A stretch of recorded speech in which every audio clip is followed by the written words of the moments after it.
शौहर के इंतकाल के बाद एक औरत ने दूसरी शादी की। इसका 3 साला बेटा भी साथ था। नया शौहर मालदार था। इब्तिदा में इसने बच्चे को कबूल किया और मोहब्बत दी, लेकिन जब 1 साल बाद अपना बेटा पैदा हुआ तो रवैया बदल गया। अब वो सुतीले बेटे को नज़रअंदाज करता, अपने बेटे के लिए खिलौने और साइकिल लाता, मगर यतीम के लिए कुछ न देता। माँ ने कहा कि दोनों बच्चों के साथ इंसाफ करो, मगर शौहर ने सख्ती से इनकार किया और धमकी दी कि अगर दोबारा बात की तो बच्चे को घर से निकाल देगा। वक़्त गुजरता गया। हकीकी बेटे को बेहतरीन स्कूल में दाखिला मिला, जबकि यतीम को तालीम से महरूम रखा गया। माँ के दिल में करब बढ़ता गया।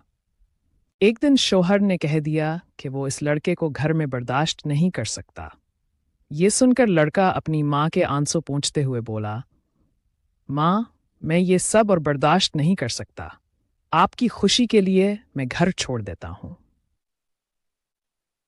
और वो चंद कपड़े लेकर निकल गया।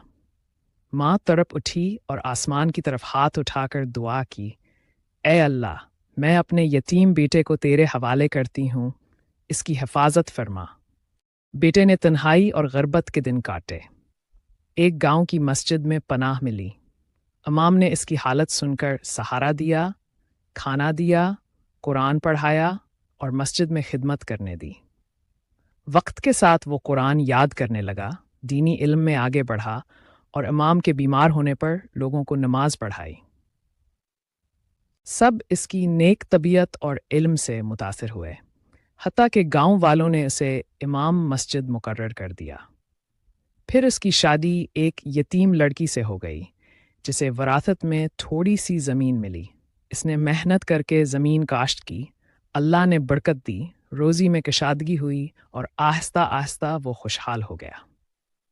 सालों बाद वो अपनी बीवी और बेटे के साथ माँ के दर पर लौटा। माँ की आंखों में खुशी के आंसू थे।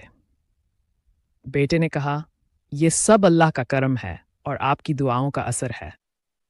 माँ ने बेटे को गले लगा लिया और समझ गई कि अल्लाह ही राज़िक है, वही यतीमों का सहारा है और माँ की दुआ कभी ज़ाये नहीं जाती।